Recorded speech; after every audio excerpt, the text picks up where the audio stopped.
This is Bloomberg Crypto, a daily Bloomberg iHeart podcast. And I'm Stacey Marie Ishmael, managing editor of crypto for Bloomberg News. It's Monday, September 12th.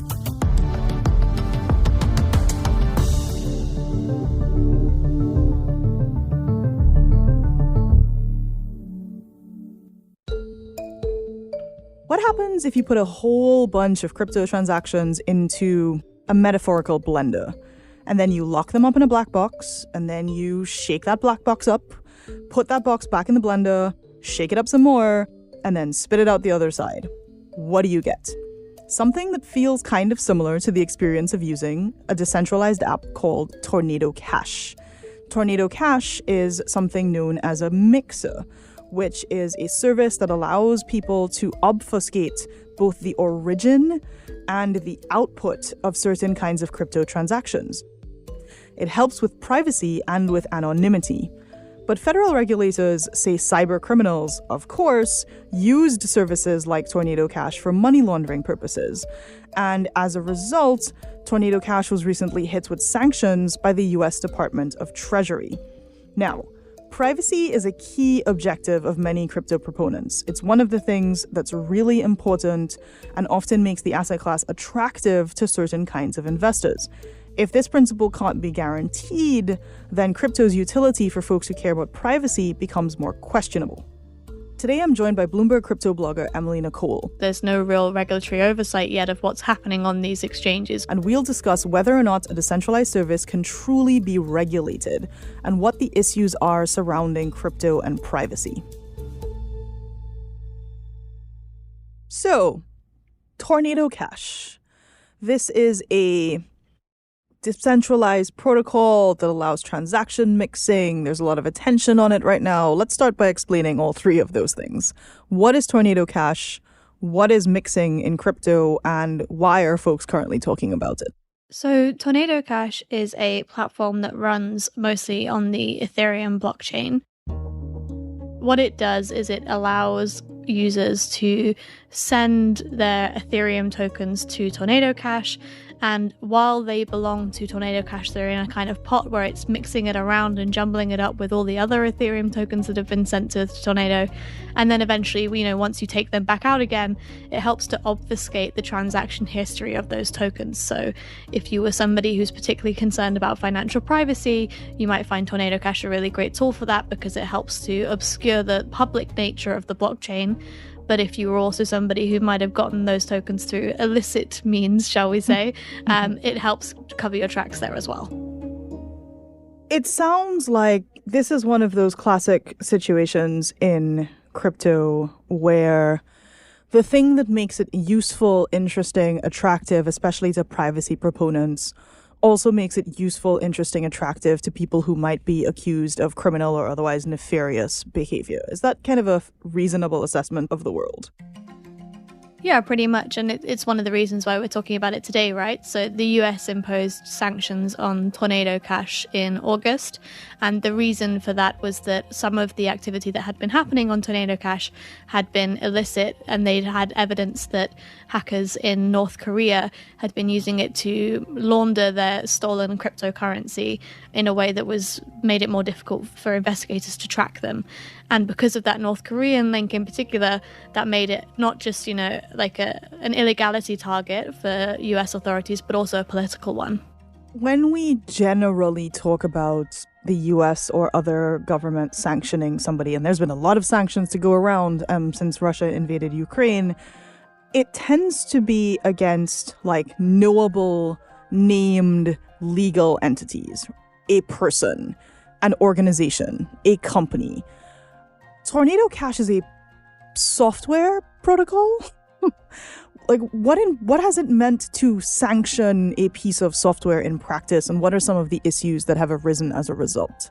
So back in March, my colleague and fellow reporter Mia Shen, she interviewed the founders of Tornado Cash. And at the time, they said it's not technically possible to sanction a blockchain protocol like Tornado because technically it's a piece of technology. And being in blockchain, not one person controls it. There isn't, a direct company that you can say they're in charge, they're operating it, they're the ones responsible for everything that happens on it.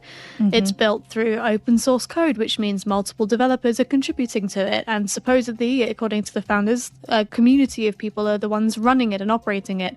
So just because a group of people built it in the first place, that doesn't necessarily mean you can point the finger at them and say they're the ones responsible for it. But as things have gone on, the reasons why these sanctions were able to be enforced is because eventually what happened is that other providers who service Tornado in different ways that weren't to do with the blockchain's day-to-day operations, so the email addresses of people who worked on it or the website that you would visit to go to Tornado Cash, these were things that were run by centralized providers, US companies that had rules and laws that they have to abide by. And so if Tornado is a sanctioned entity, they can no longer do business with them. Those services went down, and therefore Tornado became effectively sanctioned. Well, it wasn't only the services went down, it was that those providers kicked Tornado and any individual founders, developers that they could identify off of those services, right? So it's the way that these sanctions work. It's not that there's like a magic button that the US or other government can press and these things happen. It's the organizations involved have to take active steps, and they absolutely did those things. So, Tornado Cash, you can no longer find the server for Tornado Cash on Discord, which is kind of like a chat platform. You can no longer find, as you said, their code hosted on services like GitHub. You can still find their code hosted in other places by other people, which I think speaks to what you were alluding to in terms of the decentralization of the thing itself, even if its services were centralized. Yeah, and it's one of the reasons why even in the immediate aftermath of the sanctions, everyone was wondering, well, if we can't look at the code on something like GitHub, how will we find out who might have actually been in charge of this, or whether the founders could have profited from Tornado Cash and therefore have some responsibility for its ongoing maintenance? But thankfully, I guess for US authorities, those things were uploaded elsewhere, and it's part of the narrative around crypto is that if one thing is built somewhere and it's not controlled by any particular entity, what's to stop that being replicated? What's to stop someone building that Tornado Cash again under a different name for everybody to use? Crypto loves acronyms, and there's one that I encountered fairly recently, which is DINO, or DINO, which is decentralized in name only, which is kind of an increasing criticism of so much of the fundamental infrastructure of crypto. It's applied to everything from the folks who are like Web3 is great, and then you poke a little bit harder and it's just a bunch of Web2 companies that have like Web3 skins. It's things like Tornado Cash, where even if, as we've said, this protocol could be hosted in lots of other places, it really relied on a centralized infrastructure for everything from its email hosting to its actually code repository.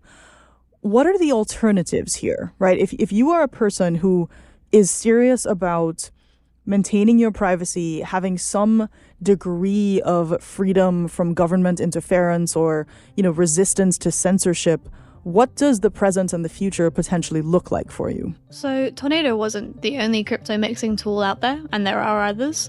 So that's like an immediate one. But if we're thinking about ways that you can kind of step further away from the centralization and step further towards something that possibly couldn't be sanctioned or would have more difficulty in it anyway in being taken down, the first thing is privacy coins. So there are cryptocurrencies like Zcash, if you'll excuse my British accent with the Z, and Monero, which are slightly different to other tokens in that they help to obscure that pathway a little bit more. The only thing is with those cryptocurrencies is that they're not widely accepted. You're not going to be able to do as much with a token like Monero or Zcash as you would be with an Ether token. So you're a little bit more limited in that way. Coming up, more from my conversations with Emily Nicolle about how the wider crypto community has responded to the sanctions against Tornado Cash.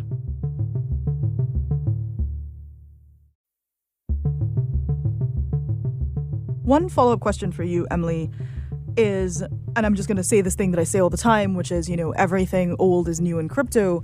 And one of the oldest tensions is this tension between this idea of if you want perfect privacy protections, you have to allow a certain amount of criminality, right? Where it's like if something is really good at protecting your privacy, then it's definitely going to be used by criminals. That is, you could argue, a dramatic oversimplification, but in a lot of ways, that's also the conversation that folks are having in crypto right now.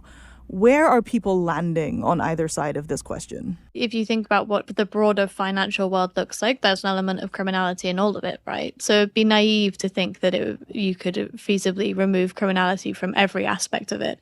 But what concerns people the most is that there's no real regulatory oversight yet of what's happening on these exchanges or on these platforms, particularly ones like Tornado Cash, which don't really have a jurisdiction or a company office that you can point to and a CEO that you can bring in front of the Senate.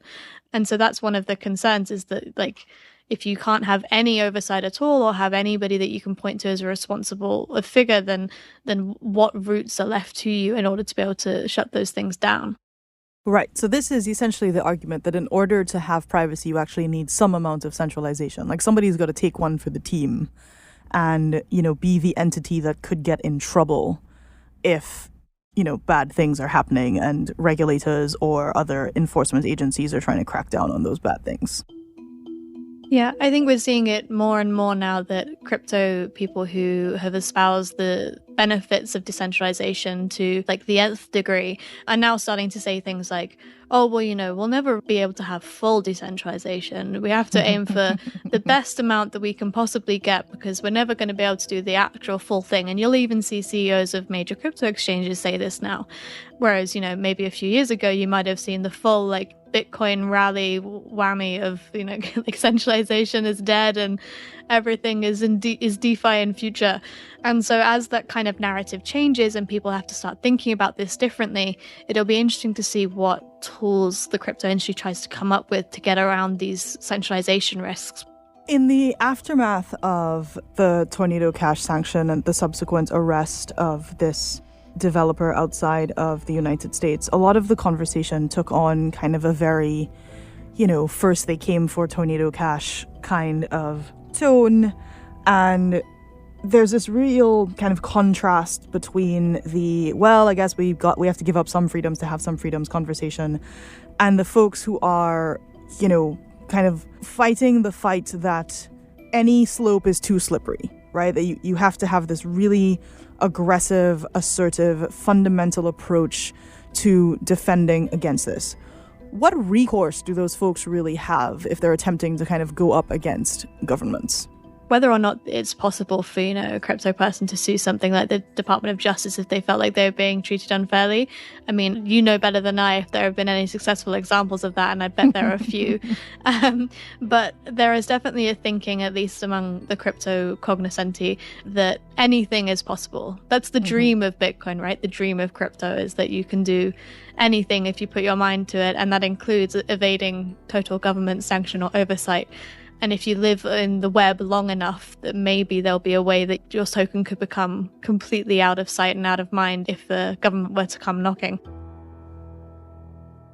There are always going to be people who are trying to outrun the attempts of people in positions of power, governments, state actors, non-state actors. And then those governments, state actors, non-state actors are going to be throwing often billions of dollars at the problem of keeping up with the people who are trying to outrun them. And there's definitely a feeling that is starting to emerge in crypto right now. The challenge is the sums involved on the part of, the folks in crypto who really care about these are they have way fewer resources than the governments who are equally keen to crack down. But then the governments themselves are also slightly on the back foot, right? It's always you regulate out of existence rather than into existence, as one of the former UK regulators likes to tell me every time I ask him about crypto. So what they'll be thinking is how can we regulate the bad stuff out of crypto rather than how can we regulate the good stuff in? Got it. Well, Emily, thank you as always for being on the show. You can find more of Emily's reporting on the Bloomberg terminal, on Bloomberg.com, or follow her on Twitter. She's at Emily J. Nicolle. That's EMILYJNICOLLE.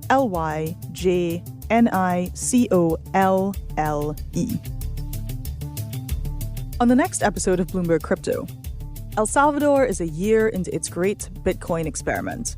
On September 7th, 2021, it became the first country in the world to accept the token as legal tender. What's happened since? Well, it's been a ride. This is Bloomberg Crypto, a daily podcast from Bloomberg and iHeartRadio. For more shows from iHeartRadio, visit the iHeartRadio app, Apple Podcasts, or wherever you get your podcasts.